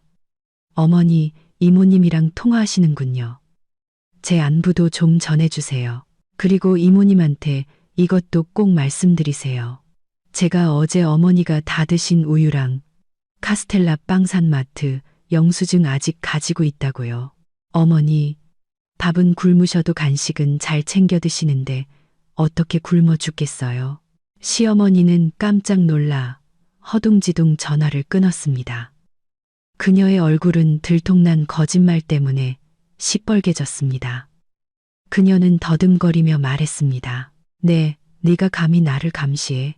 감시한 거 아니에요. 그냥 청소하다가 어머니 방 쓰레기통에서 빵 봉지를 봤을 뿐이에요. 단식 투쟁 연극을 하시려거든 제대로 하세요. 이렇게 어설프게 하시면 남들이 비웃어요. 시어머니는 할 말을 잃고 베개에 얼굴을 묻고 울부짖을 뿐이었습니다. 하지만 저는 그 눈물이 서러움 때문이 아니라 며느리에게 계획이 탄로난 분노 때문이라는 것을 알았습니다. 시어머니가 친척들에게 전화해 저희를 험담한 사건은 마지막 남은 인내심마저 끊어버리는 계기가 되었습니다. 민준 씨는 이대로 수동적으로 당하고만 있으면 자신과 가족의 명예가 완전히 실추될 것이라고 깨달았습니다. 그날 밤 민준 씨는 저와 진지하게 상의했습니다. 서연아, 더 이상은 양보할 수 없을 것 같아. 어머니랑 민석이가 선을 너무 넘었어. 나 이틀 휴가 내서 이 문제 확실히 해결해야겠어. 어떻게 할 생각인데요? 저는 기쁘면서도 걱정스러운 마음으로 물었습니다. 대학 동기인 박 변호사한테 연락할 거야. 그 친구가 이혼이랑 재산 분쟁 전문이거든. 모든 걸 법적으로 명확하게 하고 싶어. 법만이 어머니와 민석이를 정신 차리게 할 수 있을 거야. 저는 즉시 고개를 끄덕였습니다. 그것은 제가 오랫동안 기다려온 말이었습니다. 서류는 다 준비됐어? 네. 다 준비해놨어요. 동영상, 사진, 지난 3년간의 지출 내역, 영수증까지 다 분류해놨어요. 민준 씨는 제 손을 잡았습니다. 그의 눈빛은 단호했습니다. 잘했어. 내일 박 변호사 집으로 오라고 할게. 그리고 솔직하게 다 터놓고 얘기하는 거야. 삼자 대면으로. 나도 불효자라는 소리는 듣고 싶지 않지만 그렇다고 당신이 피해보는 건 더는 못 참겠어. 우리 가정을 지켜야 해. 다음 날 아침 민준 씨는 박 변호사에게 전화를 걸었습니다. 그는 또한 두 누나인 미니 씨와 미나 씨에게도 문자를 보내 중요한 일이 있으니 저녁에 집으로 와달라고 부탁했습니다. 그는 모든 가족이 지켜보는 가운데 일을 처리해서 나중에 누구도 저희에 대해 험담할 수 없게 만들고 싶었습니다. 저는 오후에 반차를 내고 집에서 준비를 했습니다. 거실을 깔끔하게 정리하고 모든 증거 서류를 테이블 위에 보기 좋게 펼쳐 놓았습니다. 마치 실제 재판에 들어서는 것처럼 긴장되었습니다. 하지만 이번에는 제가 정의의 저울을 쥔 사람이었습니다. 저는 벽에 걸린 결혼사진 속 행복하게 웃고 있는 우리 부부의 모습을 보며 누구에게도 이 행복을 빼앗기지 않겠다고 다짐했습니다. 저녁 7시 정각, 아파트의 공기는 활시위처럼 팽팽했습니다. 남편과 저, 시어머니, 민석, 그리고 민준 씨의 두 누나인 미니 씨, 미나 씨와 박 변호사까지 모든 사람이 모였습니다. 시어머니는 소파 중앙에 앉아 험악한 표정을 짓고 있었습니다. 그녀는 민준 씨가 누나들을 부른 것이 저에게 집을 양보하라고 압박하기 위함이라고 생각하는 듯 꽤 자신만만한 태도였습니다. 민석은 어머니 옆에 앉아 불안하게 눈을 굴리며 이따금씩 어머니에게 귓속말을 했습니다. 민준 씨가 정중하게 입을 열었습니다.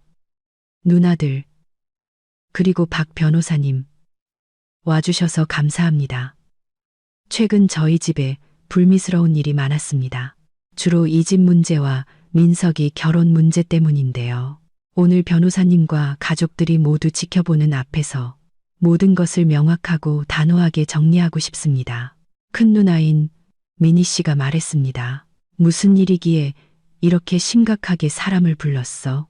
엄마 말로는 올케가 아주 못되게 굴면서 엄마를 구박한다던데 사실이야? 제가 대답하기도 전에 시어머니가 끼어들었습니다. 사실이고 말고 제가 지집이라고 유세 떨면서 이 늙은 어미를 사람 취급도 안 해. 이제 민석이가 장가가는데 집이 필요하다는데 죽어도 못 주겠다고 버티잖아. 동생이 총각으로 늙어 죽길 바라는 거지. 박 변호사는 침착하고 전문적인 태도로 안경을 고쳐 쓰고 서류 가방을 열었습니다. 그는 부드럽게 미소 지으며 말했습니다. 안녕하십니까, 어머님, 그리고 가족 여러분. 저는 민준 씨와 서연 씨의 법률 대리를 맡은 박 변호사라고 합니다. 우선 모든 분의 이해를 돕기 위해 재산 관련 법규 몇 가지를 설명해 드리겠습니다. 시어머니는 입을 삐쭉 내밀었습니다. 법은 무슨 법? 이 집에서는 내가 법이야. 집안 법이 나라 법보다 무서운 줄 알아. 박 변호사는 동요하지 않고 침착하게 말을 이었습니다. 어머님, 저희는 헌법과 법률에 따라 살아가고 있습니다. 가정 내에서도 법은 지켜져야 합니다. 제가 사본을 가지고 있는 이 등기부등본에 따르면 이 아파트는 오직 김서연 씨 단독 소유입니다. 박 변호사는 등기부등본 사본을 들어 모두에게 보여주었습니다. 이 재산은 혼인 전에 형성되었으며 서연 씨의 부모님께서 서연 씨 개인에게 증여한 것입니다. 2014년 개정된 민법 제830조에 따라 이는 아내의 고유 재산에 해당합니다. 남편인 민준 씨는 이 재산을 처분할 권리가 없으며 당연히 어머님이나 민석 씨는 이 집에 대해 어떠한 권리도 주장할 수 없습니다. 민석이 우겼습니다. 하지만 형수님이 우리 형이랑 결혼했으니까 부부 공동 재산 아니에요? 어떻게 그렇게 칼같이 따로따로 계산해요? 박 변호사는 고개를 저었습니다. 부부 공동 재산은 혼인 기간 중에 형성된 재산을 의미합니다. 혼인 전 고유 재산은 여전히 개인의 재산입니다. 서연 씨가 자발적으로 공동 재산으로 편입하지 않는 한 말이죠. 제가 알기로 서연 씨는 그런 내용의 문서에 서명한 적이 없습니다. 따라서 법적으로 서연 씨에게 집을 양보하거나 명의를 이전하거나 분할하라고 요구하는 것은 모두 불법입니다. 만약 누군가 폭력이나 협박을 사용하여 서연 씨에게 강요할 경우 그 사람은 공갈죄로 형사처벌을 받을 수도 있습니다. 형사처벌이라는 말에 민석의 얼굴이 하얗게 질렸습니다. 시어머니는 말을 잃었습니다. 그녀는 법이 이렇게까지 명확할 줄은 몰랐던 것입니다. 이성적으로 불리해지자 그녀는 억지를 부리기 시작했습니다. 나는 법 같은 거 몰라. 나는 사람 사는 도리밖에 몰라. 형이 잘 살면 동생을 챙겨줘야지. 그게 정이야. 너희처럼 그렇게 정없이 살면 하늘이 무서운 줄 알아야 해. 도리요. 그럼 어머님이 말씀하신 그 정에 대해서 제가 한번 말씀드려 볼까요? 저는 자리에서 일어나 테이블로 다가가 제가 공들여 준비한 두꺼운 파일철을 집었습니다. 저는 그것을 두 시누이 앞에 내려놓고 한 장 한 장 넘기기 시작했습니다. 형님, 아주버님, 이것 좀 보세요. 이건 어머니가 저희랑 같이 사신 지난 3년간 저희 부부의 모든 지출 내역과 은행 거래 내역이에요. 두 시누이는 호기심 어린 눈으로 서류를 들여다보았습니다. 시어머니와 민석도 당황한 표정으로 목을 빼고 쳐다보았습니다. 매달 전기세 평균 30만 원, 식비 매달 150만 원, 어머니 드실 보약과 영양제 값도 매달 50만 원 가까이 들었어요. 어머니 시골 경조사 때 챙겨드린 돈, 민석 씨한테 빌려준 돈은 포함하지도 않았어요. 총 3년간 저희 부부가 쓴 돈이 거의 1억 원에 달해요. 마지막 장에 있는 총액을 보시면 아실 거예요. 방 안은 쥐 죽은 듯 조용해졌습니다. 1억 원이라는 금액에 모두가 경악했습니다. 두 시누이는 서로를 쳐다보며 놀라움을 감추지 못했습니다. 1억 원이나? 엄마는 우리한테 엄마 연금으로 너희들 먹여 살린다고 하셨는데. 미나 씨가 소리쳤습니다. 어머니 연금은 한 달에 30만 원. 그건 전부 어머니 용돈으로 쓰셨어요. 제게 시장 보라고 단돈 10,000원 한 장 주신 적 없어요. 저는 어머니께 생활비를 요구한 적도 없어요. 어머니를 모시는 건 자식의 책임이라고 생각했으니까요. 그런데 어머니는 저희를 먹여 살렸다고 동네방네 소문내시고 이제는 민석 씨 주려고 제 집까지 빼앗으려 하시네요. 형님, 아주버님, 이게 공평한가요? 저는 다음 페이지를 넘겼습니다. 거기에는 엉망이 된 방, 쓰레기통에 처박힌 옷들, 찌그러진 밥솥 사진, 그리고 시어머니가 드러누워 울부짖는 동영상이 있었습니다. 이게 어머니가 며느리를 대하는 방식이에요. 남의 방을 뒤지고 물건을 부수고 명예를 훼손하고. 형님들도 시집가 보셨으니 아시잖아요. 형님들이 제 입장이었다면 견딜 수 있었겠어요? 미니 씨는 동영상을 다 보고 나자 어머니 대신 창피한 듯 얼굴이 붉어졌습니다. 그녀는 어머니를 돌아보며 책망하는 목소리로 말했습니다. 엄마, 어떻게 이러실 수가 있어요? 엄마가 이렇게까지 하실 줄은 몰랐어요. 동생 부부가 엄마한테 이렇게 잘해드리고 부족한 거 없이 편하게 모셨는데 엄마는 오히려 올케를 괴롭히셨네요. 이건 엄마가 완전히 잘못하셨어요. 민석이 말에 넘어가신 거죠? 너도 마찬가지야. 젊은 놈이 일할 생각은 안 하고 맨날 엄마 치마폭에 쌓여서 이제는 형님 집까지 뺏으려고 해? 너 부끄럽지도 않니? 민석아? 미나 씨가 민석을 노려보았습니다. 두 누나에게 공격을 당하자 민석은 고개를 푹 숙인 채 아무 말도 하지 못했습니다. 시어머니는 동맹을 잃고 반박할 수 없는 증거 앞에 모든 것이 탄로나자 망연자실한 표정으로 옷자락만 만지작거렸습니다. 민준 씨가 말을 이었습니다. 그의 목소리는 슬펐지만 단호했습니다. 오늘 제가 모두를 부른 건 이 진실을 증명하기 위해서입니다. 저희 부부는 최선을 다했지만 그래서 저는 제 마지막 결정을 발표하겠습니다. 모두가 숨을 죽이고 민준 씨의 다음 말을 기다렸습니다. 내일부터 민석이는 제가 얻어준 원룸으로 나가서 살아라. 나가서 독립하고 내 삶은 내가 알아서 책임져.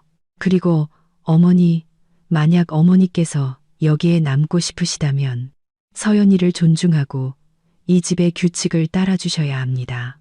만약 그게 불편하시다면 시골로 내려가시거나 민석이와 함께 나가서 사세요. 생활비는 매달 보내드리겠습니다. 하지만 더 이상 저희 부부의 삶과 재산에 간섭하는 것은 용납하지 않겠습니다. 시어언니는 민준 씨를 올려다보았습니다. 그녀의 눈에는 당혹감이 가득했습니다. 평소 온순하고 우유부단하던 아들이 오늘 이렇게까지 단호한 최후 통첩을 날릴 줄은 상상도 못했던 것입니다. 그녀는 자신이 졌다는 것을 법의 논리와 사람의 마음을 담은 명백한 증거 앞에 완벽하게 패배했다는 것을 깨달았습니다. 민준 씨의 선언 이후 거실은 여전히 쥐 죽은 듯 조용했습니다. 시어머니는 큰아들을 멍하니 쳐다보며 미동도 없이 앉아 있었습니다. 이 집에서 누리던 자신의 권력이 완전히 무너졌다는 사실을 아직 받아들이지 못하는 듯 했습니다. 그 침묵을 깬 것은 큰누나 미니 씨였습니다. 그녀는 자리에서 일어나 어머니 앞으로 다가가 실망 가득한 목소리로 말했습니다. 엄마, 솔직히 너무 실망스러워요. 아빠 일찍 돌아가시고 엄마 혼자 우리 삼남매 힘들게 키우셨죠. 평생 그 은혜 잊지 않고 살 거예요. 하지만 그 은혜가 자식의 행복을 짓밟을 권리가 될 수는 없어요. 민준이는 착하고 올케는 성실해요. 엄마는 복에 겨운 줄도 모르고 계셨던 거예요. 미나 씨가 경멸 어린 눈빛으로 민석을 쳐다보며 말을 이었습니다. 너도 마찬가지야, 민석아. 나는 네가 몇 년 사회생활하면서 좀 철이 들었을 줄 알았는데 여전히 엄마 치마폭에 숨은 애송이구나. 형이랑 형수님 돈으로 형수님 집으로 장가갈 생각이었어. 가은 씨 복이, 그쪽 집안 복이 부끄럽지도 않니? 만약 그 집에서 네가 이렇게 사기쳐서 결혼하려 한 걸 알면 가만히 있겠어. 민석은 고개를 숙인 채 중얼거렸습니다. 저는 그냥 잠깐 빌리려고 했던 건데. 잠깐 빌려? 잠깐 빌리려는 놈이 집주인 옷을 내다 버리고 여자친구 데려와서 방 인테리어 바꿀 궁리를 해? 누굴 속이려고 들어? 누나가 말하는데 남자는 제 힘으로 벌어서 먹고 사는 거야. 헛된 꿈은 꾸지도 마. 내일부터 당장 나가서 살아. 형이랑 형수님 좀 편하게 살게 해드려. 시어머니는 그제야 정신이 든 듯 와락 울음을 터뜨렸습니다. 하지만 이번에는 때를 쓰는 고함이 아니었습니다. 무력감과 수치심이 뒤섞인 울음이었습니다. 그녀는 두 딸을 보며 떨리는 목소리로 말했습니다. 너희도 저것들 편들어서 이 어미를 버리는 거냐? 나는 이제 늙어서 살 날도 얼마 안 남았는데 엄마, 그만하세요. 죽는다는 말로 협박하지 마시고요. 우리는 누구 편드는 게 아니에요. 옳은 편을 드는 거지. 엄마가 명백히 잘못하셨는데 우리가 어떻게 엄마 편을 들어요. 민준이네 집에서 밥해주고 청소해주고 넓고 좋은 집에서 편하게 사셨으면 됐지. 뭘 더 바라세요? 그렇게 좁아 터진 원룸에서 민석이랑 살고 싶으시면 그렇게 하세요. 우린 안 말려요. 미니 씨가 단호하게 말을 잘랐습니다. 박 변호사는 모든 상황이 정리되었다고 판단하고 조용히 서류 가방을 닫았습니다. 어머님 그리고 가족 여러분, 법적으로나 도의적으로 모든 것이 명확해졌습니다. 민준 씨와 서연 씨는 자신의 재산과 주거 공간에 대해 온전한 결정권을 가지고 있습니다. 원만하게 정리되기를 바랍니다. 만약 앞으로 또다시 괴롭힘이나 주거 침입과 같은 불법 행위가 발생한다면 저는 법에 따라 더 강력한 조치를 취할 수밖에 없습니다. 말을 마친 박 변호사는 인사를 하고 돌아갔습니다. 민준 씨는 친구를 배웅하러 나갔고 방 안에는 냉혹한 현실을 마주한 시어머니와 민석 그리고 두 시누이만 남았습니다. 두 시누이는 어머니를 한참 동안 설득하다가 돌아갔지만 시어머니는 여전히 분한 마음을 사귀지 못하는 듯했습니다. 그날 밤 집안은 무거운 침묵에 잠겼습니다. 민석은 소파에서 잠을 청했고 시어머니는 방문을 굳게 닫고 나오지 않았습니다. 다음 날 민준 씨는 휴가를 내고 민석이 살 집을 구하러 나섰습니다. 그는 저희 집에서 약 5km 떨어진 곳에 원룸을 구했습니다. 서민들이 사는 동네의 평범한 다세대 주택이었지만 물론 저희 고급 아파트와는 비교할 수 없었습니다. 그날 점심 민준 씨는 집에 돌아와 통보했습니다. 민석이 살 집 구했어. 내일 당장 이사해. 집세는 내가 석 달치 먼저 내줬으니까 다음 달부터는 네가 알아서 해. 민석은 그 말을 듣고 얼굴이 잿빛이 되었지만 어제 두 누나의 기세에 눌려 아무 말도 하지 못했습니다. 하지만 시어머니는 달랐습니다. 그녀는 여전히 민준 씨가 겁만 주는 것이라고 생각하는 듯 했습니다. 그녀는 소파에 주저앉아 팔짱을 끼고 단호하게 선언했습니다. 나는 아무 데도 안 가. 여긴 내 아들 집이야. 나도 살 권리가 있어. 민석이는 가든지 말든지 맘대로 하라지. 나는 여기서 버틸 테니 누가 감히 나를 쫓아내는지 한번 보자. 저는 그녀를 보며 깊은 무력감을 느꼈습니다. 이 지경이 되어서도 여전히 고집을 부리다니. 민준 씨는 한숨을 쉬며 어머니를 바라보았습니다. 어머니, 제가 말씀드렸잖아요. 어머니가 여기 남으셔도 돼요. 하지만 그러려면 서연이를 존중하고 이 집의 규칙을 따라주셔야 해요. 집 어지럽히지 마시고 함부로 물건 뒤지지 마시고 그리고 가장 중요한 건 더 이상 서연이 흉보지 마세요. 하실 수 있겠어요? 내가 시어미인데 며느리 말 들으라고? 세상 천지에 그런 법이 어디 있어. 나는 내 방식대로 살 테니 너희가 어쩔 건데. 그녀가 소리쳤습니다. 어머니께서 바뀌지 않으신다면 죄송하지만 민석이랑 같이 나가서 사셔야 할 것 같아요. 민석이가 어머니 뜻대로 잘 모시겠죠. 민준 씨는 단호했습니다. 네가 날 쫓아내. 네가 감히 네 어미를 집에서 내쫓아. 이 불효 막심한 놈. 아이고 세상아. 그녀는 또다시 울부짖으며 베개의 머리를 박기 시작했습니다. 하지만 이번에는 민준 씨가 더 이상 마음 약해지지 않았습니다. 그는 저를 돌아보았습니다. 서연아, 들어가서 어머니 짐 좀 싸줘. 옷이랑 개인 물품만 챙기고 집안 공용 물품은 그냥 둬. 저는 고개를 끄덕이고 그녀의 방으로 들어갔습니다. 시어머니는 그걸 보고는 달려와 제 팔을 붙잡았습니다. 내 물건에 손대지 마. 나 안 가. 차라리 여기서 죽을 거야. 제가 방에 들어갈 수 있도록 민준 씨가 어머니를 꽉 붙잡아야 했습니다.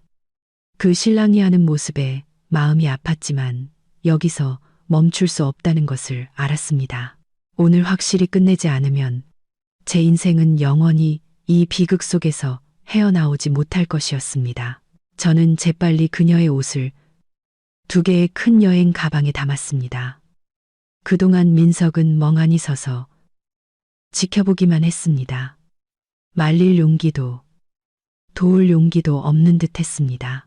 그는 이제 시대가 변했고 더 이상 기댈 곳이 없다는 것을 깨달은 것입니다. 오후에 민준 씨는 이삿짐 센터에 연락했습니다.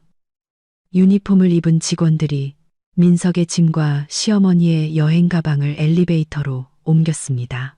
시어머니는 자신의 짐이 하나둘씩 밖으로 나가는 것을 보자 정말로 공포에 질렸습니다. 그녀는 민준 씨가 농담하는 것이 아니라는 것을 깨달았습니다. 그녀는 뛰쳐나가 문을 막고 바닥에 드러누워 떼를 쓰며 처절하게 울부짖었습니다. 아이고, 동네 사람들.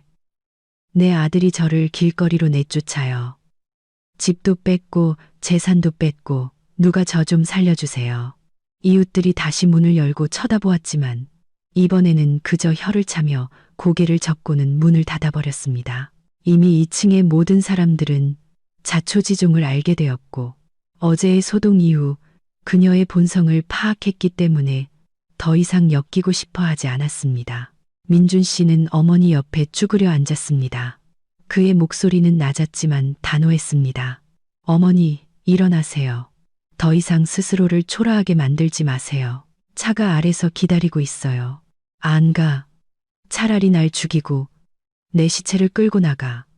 그녀는 소리치며 테이블 다리를 꽉 붙잡았습니다.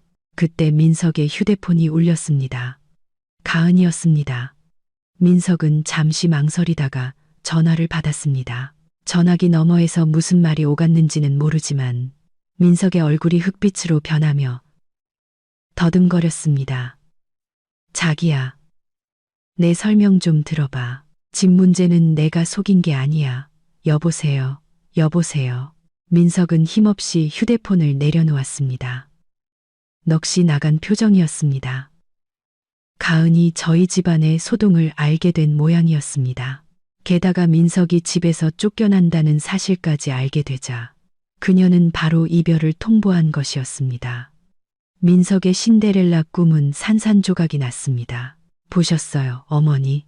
어머니의 과보와 우리 두 사람의 탐욕이 민석이를 망친 거예요. 처음부터 어머니가 민석이에게 독립하는 법을 가르치고 남의 것을 탐내도록 부추기지 않으셨다면 지금 이렇게 사랑도 돈도 다 잃는 꼴은 안 당했을 거예요. 민준 씨가 민석을 가리키며 말했습니다. 시어머니는 민석이 여자친구에게 차였다는 소식을 듣고는 망연자실했습니다. 울음소리가 목구멍에 걸렸습니다. 그녀는 축 늘어진 잎사귀처럼 주저앉은 막내 아들을 보다가 단호한 표정으로 서 있는 민준 씨를 보았습니다.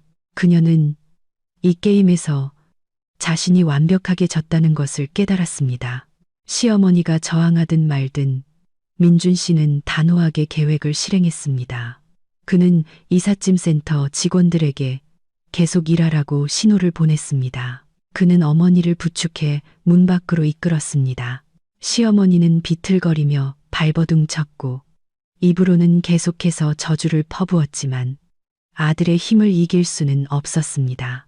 저는 그녀의 약과 신분증이 든 가방을 들고 뒤따랐습니다. 길고 어두운 복도를 따라 끌려가는 시어머니의 초라하고 흐트러진 뒷모습을 보니 마음 한구석이 짠해졌습니다.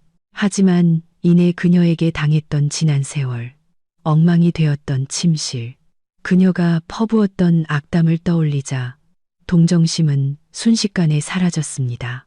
이것은 그녀의 탐욕과 이기심이 치러야 할 대가였습니다. 아파트 1층에 도착하자 작은 용달차가 기다리고 있었습니다.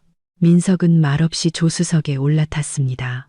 민준 씨가 택시 뒷문을 열고 어머니에게 타라고 했습니다. 시어머니는 끝까지 차에 타지 않으려고 버티며 아쉬움 가득한 눈으로 저희 아파트를 올려다보았습니다. 어머니, 타세요. 제가 두 분 모셔다 드리고 정리되는 거 보고 올게요. 민준 씨가 말했습니다. 시어머니는 마지막으로 저를 증오 가득한 눈빛으로 쏘아보았습니다. 두고 봐라, 이년아. 인과응보라는 말이 괜히 있는 게 아니야. 네가 얼마나 잘 사나 내가 두 눈 뜨고 지켜볼 거다. 저는 침착하게 대답했습니다. 네, 어머님. 어머님 걱정하시지 않도록 저 잘 살게요. 그곳에서 건강 잘 챙기세요. 택시는 지난 3년간 제 삶을 뒤흔들었던 폭풍우를 싣고 떠났습니다. 저는 차가 복잡한 인파 속으로 사라질 때까지 그 자리에 서서 지켜보았습니다. 깊은 숨을 들이쉬자 상쾌한 오후 공기가 폐부 깊숙이 들어왔습니다. 3년 만에 처음으로 저는 서울의 하늘이 이렇게 아름답다는 것을 느꼈습니다. 차는 깊고 어두운 골목 어귀에 멈춰 섰습니다. 민준 씨는 어머니와 민석을 데리고 약 200m를 더 걸어 들어갔습니다. 그곳은 높은 건물들 사이에 끼어 있는 낡은 단층집이었습니다. 민준 씨가 문을 열었습니다. 방은 약 20제곱미터, 남짓했고 벽지는 누렇게 변색되어 곳곳이 벗겨져 있었습니다. 낡은 타일 바닥, 삐걱거리는 옷장 하나, 그리고 검은 그을음이 낀 작은 부엌이 전부였습니다. 시어머니는 방에 들어서자마자 코를 막으며 소리쳤습니다. 세상에, 이런 돼지우리 같은 곳에서 나더러 살라고. 이게 무슨 냄새야. 이렇게 더워서 어떻게 살아. 민석도 얼굴을 찌푸렸습니다. 형, 어떻게 이런 다 쓰러져가는 곳을 구했어. 에어컨도 없이 이렇게 더운데 어떻게 살아. 민준 씨는 여행 가방을 내려놓으며 차갑게 말했습니다. 싼 게 비지떡이지. 여긴 월세도 싸고 공과금도 저렴해. 아직 변변한 직업 없는 내 형편에는 여기가 딱이야. 편하게 살고 싶으면 네가 돈 벌어서 좋은 오피스텔 구해. 하지만 내가 어떻게 이런 고생을 해. 나는 넓고 좋은 집에서 시원한 에어컨 쐬면서 살았는데 이런 찜통에 들어오면 나는 죽어. 시어머니가 소리쳤습니다. 그럼 시골로 내려가시는 방법도 있어요. 시골집은 넓고 공기도 좋잖아요. 시골에서 편안하게 노후 보내시는 게 제일 좋아요. 그래도 도시에 남아서 자식들 가까이 있고 싶으시면 민석이의 현실을 받아들이셔야 해요. 제가 해드릴 수 있는 건 여기까지예요. 민준 씨가 제안했습니다. 말을 마친 민준 씨는 두 사람의 짐 정리를 돕기 시작했습니다. 시어머니는 침대 모서리에 주저앉아 눈물을 글썽이며 초라한 방을 둘러보았습니다. 그녀는 소 잃고 외양간 고친다는 말의 의미를 뼈저리게 느끼기 시작했습니다. 그녀는 모든 것을 가졌었습니다.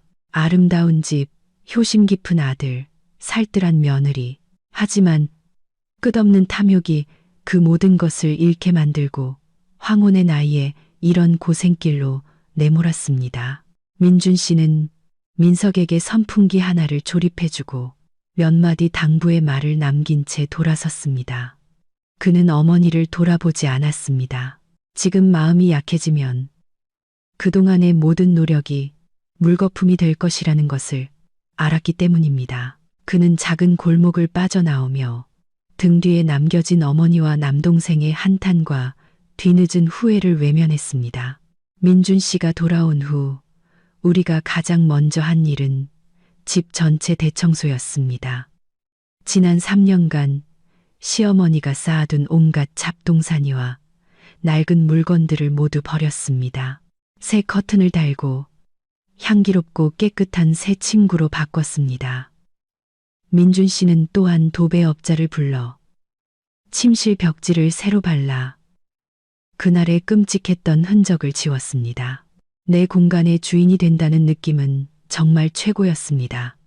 더 이상 시끄러운 TV 소리도 역한 기름 냄새도 잔소리도 없었습니다. 집은 본래의 평화를 되찾았습니다. 그날 저녁, 저는 자축하기 위해 푸짐한 저녁 식사를 차렸습니다. 따뜻한 식탁에 마주 앉은 우리 부부, 반짝이는 촛불, 그리고 잔잔한 음악. 민준 씨는 사랑과 미안함이 가득한 눈으로 저를 바라보았습니다. 고마워, 서연아. 그동안 참고 견뎌줘서 정말 고마워. 약속할게.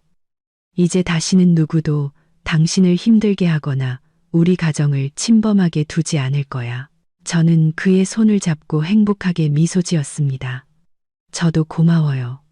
제 편에 서서 용감하게 정의와 우리 사랑을 지켜줘서.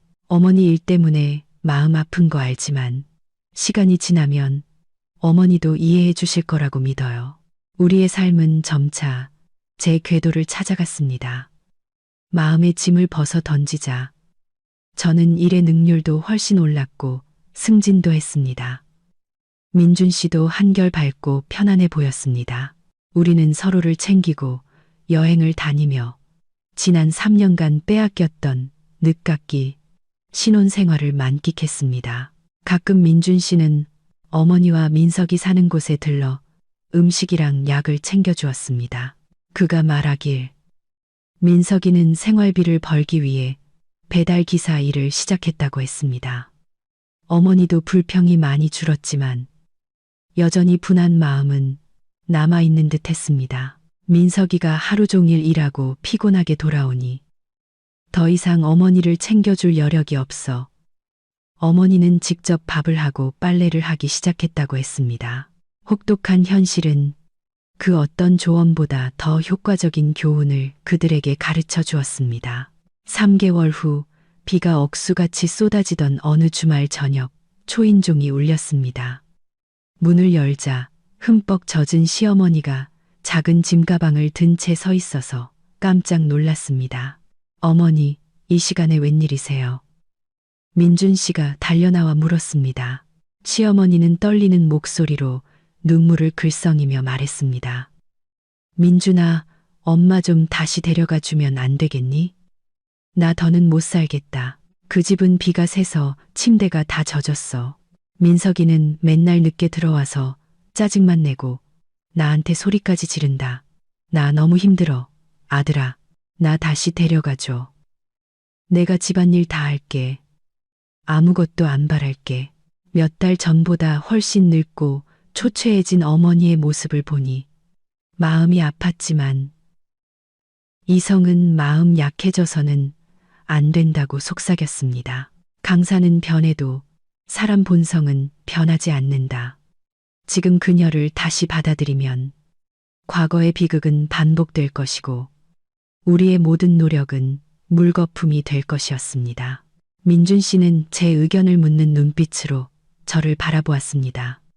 저는 조용히 고개를 저었습니다. 민준 씨는 제 뜻을 이해하고 어머니를 소파에 앉히고 마른 수건을 가져다 주었습니다. 그리고 부드럽게 말했습니다. 어머니, 마음은 아프지만 어머니를 다시 모시고 살 수는 없어요. 규칙은 규칙이니까요. 저희 부부 생활이 이제 막 안정을 찾았는데 다시 그걸 깨고 싶지 않아요. 네가 정말 날 내쫓겠다는 거냐? 이 어미가 이렇게 고생하는데 못 본 척 하겠다는 거야. 그녀는 울음을 터뜨렸습니다. 어머니를 외면하는 게 아니에요. 집이 낡아서 비가 새면 내일 당장 제가 좀 더 나은 곳으로 알아봐 드릴게요. 월세도 더 보태드리고요. 아니면 원하시면 시골집으로 모셔다 드릴게요. 집수리 싹 해서 편하게 사실 수 있도록 해드리고 사람 써서 어머님 돌봐드리도록 할게요. 하지만 이 집에서 다시 같이 사는 건 안 돼요. 민준 씨는 단호했습니다. 시어머니는 민준 씨의 단호한 태도와 침묵으로 동의하는 저를 보았습니다. 그녀는 이 집으로 돌아올 문이 영원히 닫혔다는 것을 깨달았습니다. 그녀는 고개를 숙이고 현실을 받아들였습니다.